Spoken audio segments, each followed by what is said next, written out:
Hey guys, బండి భగీరథ్ 17 ఏళ్ల అమ్మాయిని సెక్షువల్గా ఇబ్బంది పెట్టాడని మే 8వ తారీఖున ఇతని మీద పోక్సో కేసు పెట్టారు.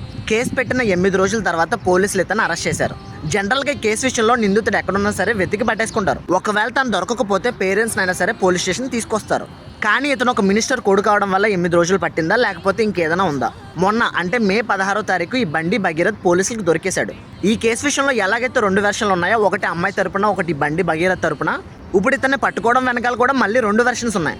ఒకటి బండి భగీరథ్ ఫాదర్ ఎవరైతే మినిస్టర్ ఉన్నారో అతను ఒక వెర్షన్ చెప్తున్నారు. ఇప్పుడు ఇక్కడ అతని పేరు చెప్పకుండా మినిస్టర్ అని ఎందుకు చెప్తున్నానంటే, యూట్యూబ్ లో కానీ, ఇన్స్టాగ్రామ్ లో కానీ, మీడియా ఛానల్లో కానీ వాళ్ళ అబ్బాయి గురించి డిస్కషన్ వచ్చినప్పుడు తన పేరు తీసుకురాకూడదని కోర్టు నుంచి ఒక స్టే లాంటిది, ఒక ఆర్డర్ లాంటిది తెచ్చుకున్నారు కాబట్టి చెప్పట్లే. సో ఈ కేసు విషయంలో ఎవరైనా వీడియోస్ చేస్తున్నప్పుడు అతని పేరు చెప్పకండి, తర్వాత మీకే ఇబ్బంది.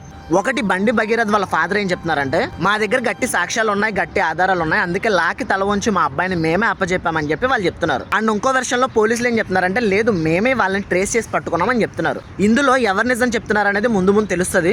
అండ్ ఈ బండి భగీరథ్ అనే అతనికి 14 రోజులు రిమాండ్ విధించారు. ప్రస్తుతానికి అయితే చల్లపల్లి జైల్లో ఉన్నారు. అండ్ ఈ కేసు విషయంలో నిజాలు తెలియకుండా బండి భగీరథ్ కి సపోర్ట్ చేసిన కొంతమంది యూట్యూబర్లు, కొంతమంది ఇన్ఫ్లుయెన్సర్ల మీద కేసులు పెట్టారు. ఇక్కడ నేను చెప్పేది ఒకటే, ఏదైనా కేసు జరిగినప్పుడు దాని పోలీస్ ఇన్వెస్టిగేషన్ జరగాలి. తర్వాత లాయర్లు, కేసులు, జడ్జిలు ఇలా బోల్డ్ ఉంటాయి. సో అవన్నీ పక్కన పెట్టేసి ఒక కామన్ మ్యాన్ కెమెరా ఆన్ చేసి వాళ్ళది తప్పు వీళ్ళది తప్పు అని జడ్జ్ చేయడం నాకైతే కరెక్ట్ అనిపించట్లేదు. అండ్ ఈ కేసు వల్ల కొన్ని రాజకీయ పార్టీలు కలుస్తున్నాయి, కొన్ని రాజకీయాలు కూడా జరుగుతున్నాయి. ఈ కేసు విషయంలో ఏ అప్డేట్ వచ్చినా నేను కొరియల్ అనేది చేస్తాను. అది మీరు మిస్ అవ్వకూడదు అనుకుంటే ఇప్పుడే మన అకౌంట్ ఫాలో చేసి పెట్టుకోండి.